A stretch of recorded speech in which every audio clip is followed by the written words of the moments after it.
Hey Aries, let's see what the energy is around your ability to manifest things. That's what I want to focus on in this reading. So this is good for your sun, moon, rising sign, even your Venus, if you know those from your birth chart. So let's pull some cards and just take a look at what we have. And this has to do with your ability to manifest things. Let's keep that in mind, okay? Well, you've got 3, 4, 5 out of the 8 cards are major arcana. So what I'm picking up is that this has been a major thing you've been trying to accomplish. And let's just take a look here. So you have the 6 of Cups. This often represents nostalgia, things coming up from the past. Maybe you had a pretty good childhood, or, it's a collective reading, so take what resonates. But I'm also picking up that maybe you've always had a dream that life would always work out, that you would be a success. And maybe you haven't really been feeling that very much lately. And I think it's a good idea for you, Aries, is to really think about when you were a child and the wishes and dreams that you had. Tap back into that. How did it feel to just think about the potential? When we're kids and we know and we've been told you can be anything you want to be. What did that feel like?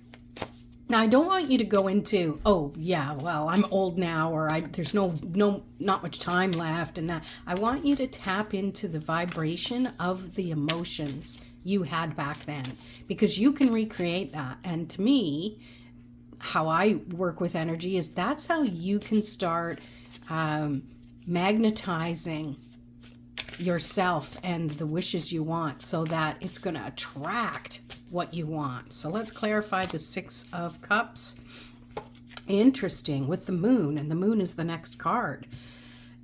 Deep feelings for sure. There's cyclical energy that's been happening, and I really feel that you may have gone deep into the but I don't have this, and beating yourself up, and the emotions that go into the deep, dark waters of things. Where I really feel that if you can see things from a different perspective, trust that you can feel deeply, and then flip it into going back, like I said, going back to how you used to feel when you were a kid, or whenever you had dreams about things and the potential. What was the excitement like?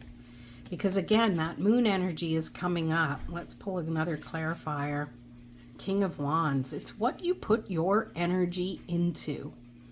It's really important for you to trust that you can think and wish all you want, and that's great.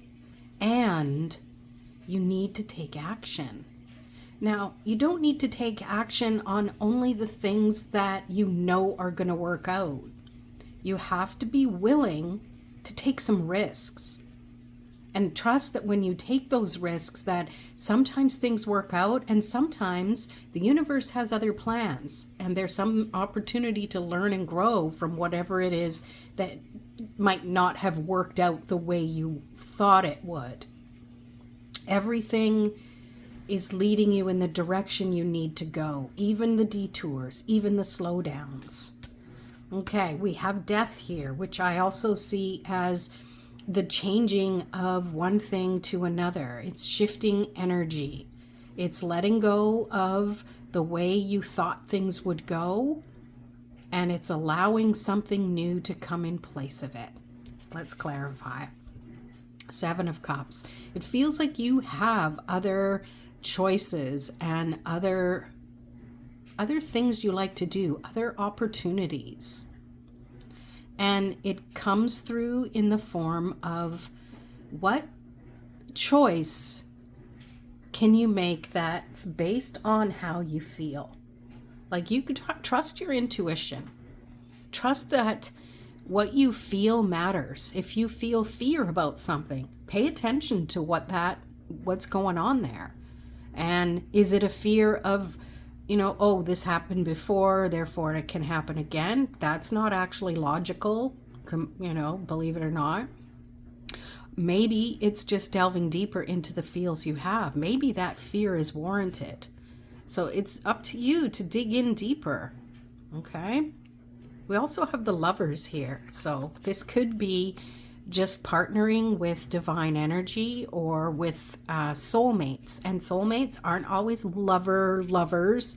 Soulmates are ones that help you grow, which can sometimes be, having a bad relationship with someone. You probably grew from it. You probably, at the least, you know what you don't want. And that can be pretty powerful, because that's narrowing things down for you. And with the Lovers, we get another major arcana. We get the Magician. You can definitely turn this into something that you can work with. Like I just said, maybe you were jilted or something, and it's you now know, oh, I know what I don't want. Of course, we don't want to focus on what we don't want, because then that we're focusing on that vibration. But if you focus on what do I want in place of that, then it gets you thinking. Okay? And down here we have Justice.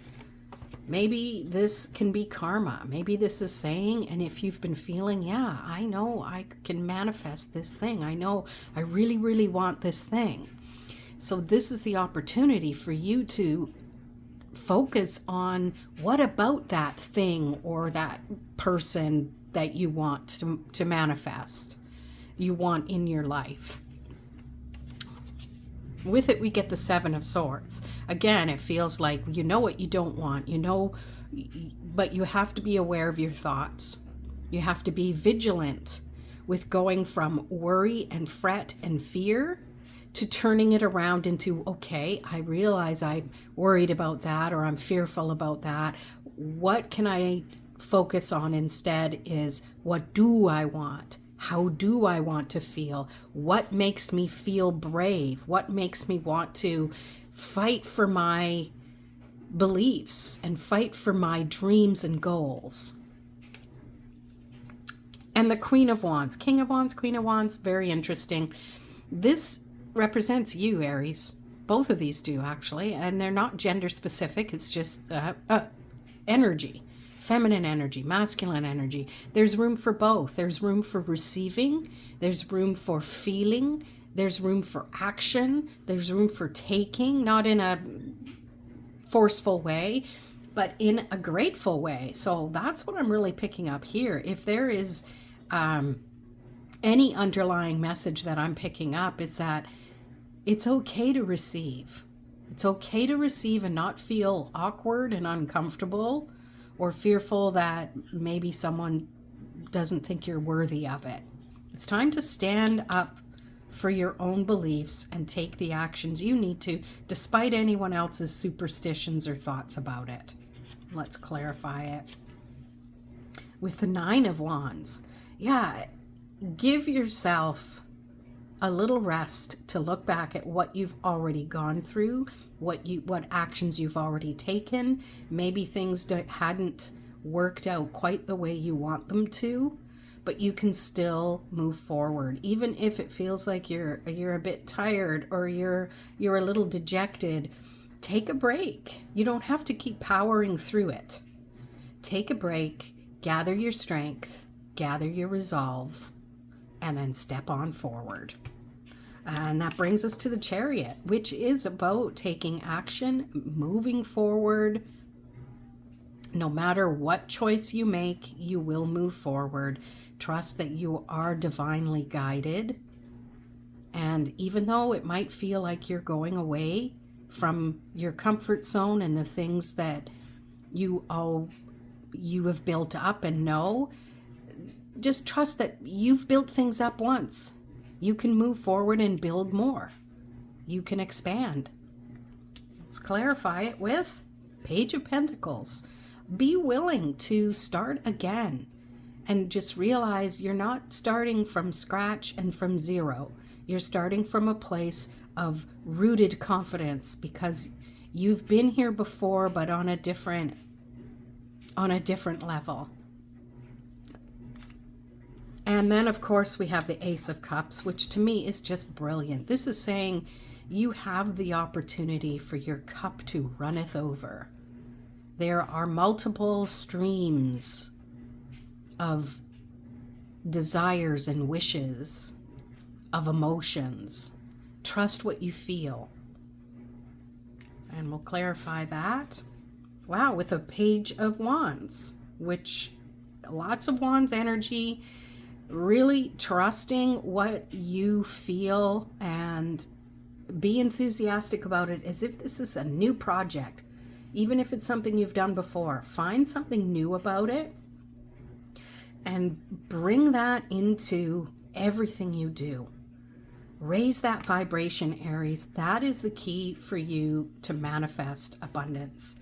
Thank you so much for watching, and we'll see you in the next video.